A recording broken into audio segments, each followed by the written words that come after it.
Action humanitaire Sénégal.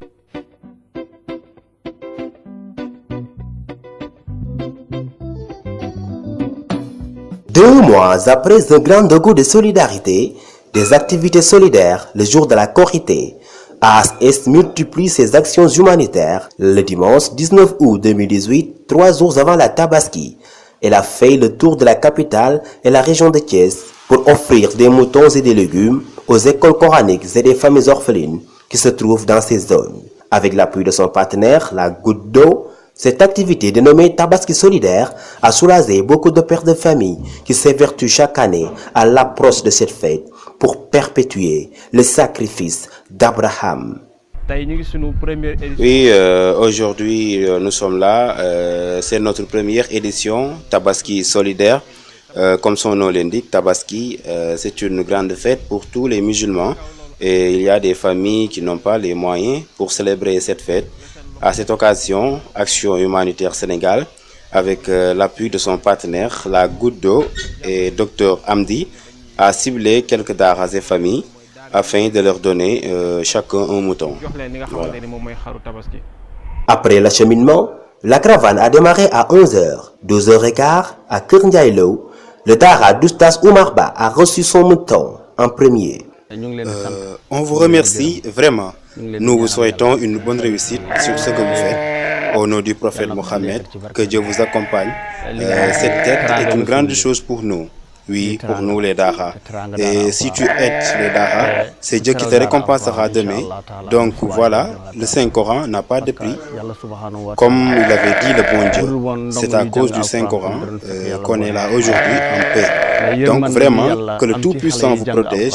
On vous souhaite une bonne continuation avec beaucoup de sponsors pour l'évolution de votre travail. Nous remercions aussi vos partenaires, sans vous oublier, vous les membres, avec tous les efforts que vous avez fait. Vraiment merci. Merci.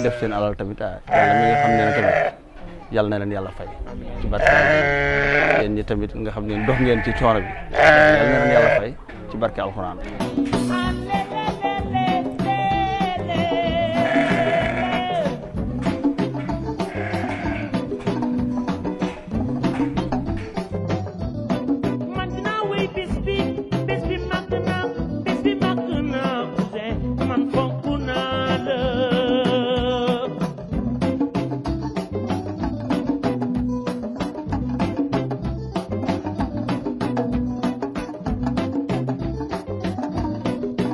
Quelques minutes après, l'équipe prend la direction de Guédiawaye chez Oustaz Mouhamadou Lamine Ka, toujours pour les Dara. Nous sommes très contents de la présence d'ASS qui est venu ici dans notre Dara, Zaouya Thierno Seydouka, à Guédiawaye Wakhinane Nimzat, avec une aide exceptionnelle. Comme vous le voyez, ils ont amené un mouton et des légumes au profit du Dara. Franchement, c'est ça qu'on appelle la solidarité. Les enfants vous remercient. Vous l'avez fait pour nous, mais Allah, le bon Dieu, a tout vu et ça fait partie de ses recommandations. On vous remercie et on vous encourage.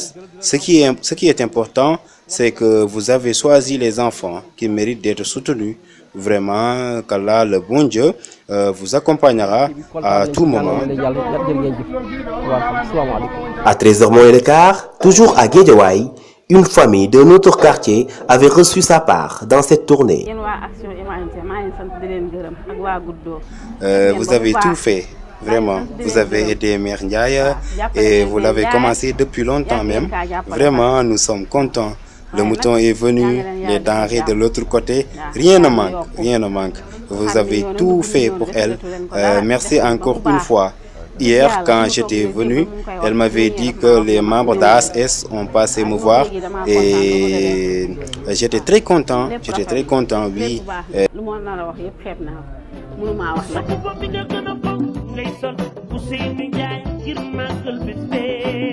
L'équipe d'action humanitaire quitte Guédiawaye pour retrouver la famille Cissé à Niary Tally.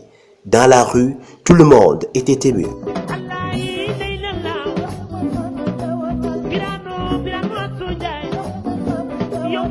La caravane continue à 16h avant d'attaquer la région de Thiès. C'est le tour de la famille Sow de Bargny. sous la présence de l'adjoint maire de cette commune, M. Djibril Faye. Bon, alhamdoulilah, Dieu merci. Bienvenue encore une fois chez vous, au nom de votre association, surtout Ousmane, pour sa collaboration avec M. Djibril Faye, qui est le 3e adjoint maire de cette commune. Un homme très généreux qui aide sa population. Donc, s'il a une relation avec Ousmane et il vous amène chez nous pour nous aider, vraiment, on ne peut pas vous payer. On vous laisse avec le bon Dieu.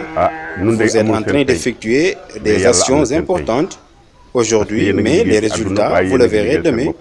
Au nom du prophète Mohammed, paix et salut sur lui, nous vous souhaitons une longue vie à HS. Mention spéciale à vous, le personnel. Vous avez laissé toutes vos propres activités, rien que pour aller retrouver les familles orphelines, les enfants, les familles qui vivent dans la précarité, afin de changer leur situation.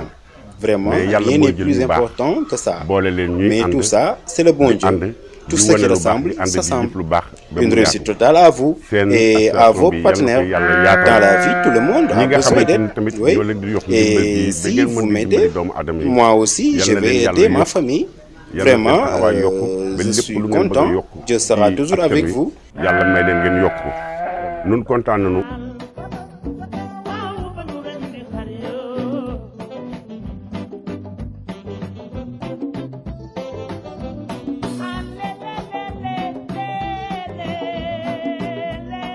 Avant de quitter la région de Thiès, ASS a terminé avec le Dara Darussalam, qui avait bénéficié d'une journée APT le mois précédent.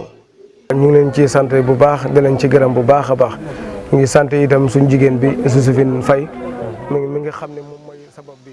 ASS, on vous remercie.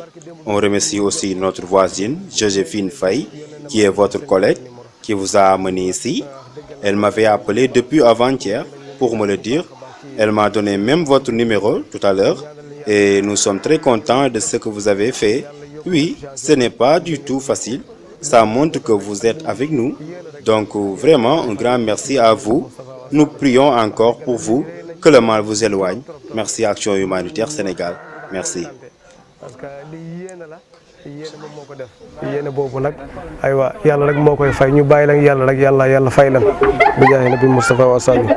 Après une heure de route, ASS surprend une autre famille dans le département de Mbour. La famille Baldé n'oubliera jamais cette visite.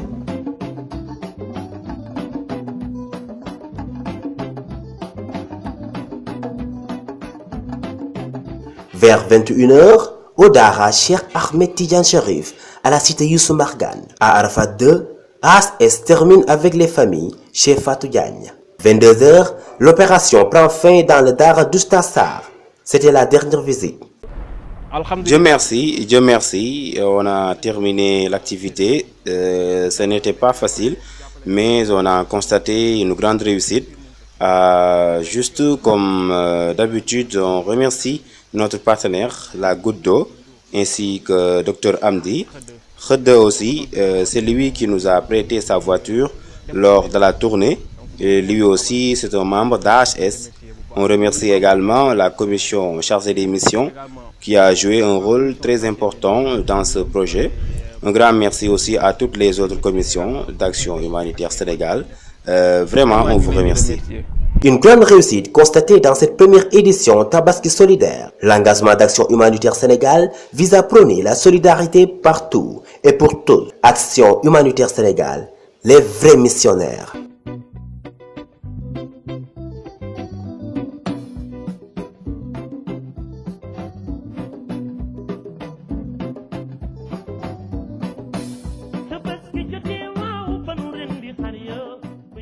Action Humanitaire Sénégal.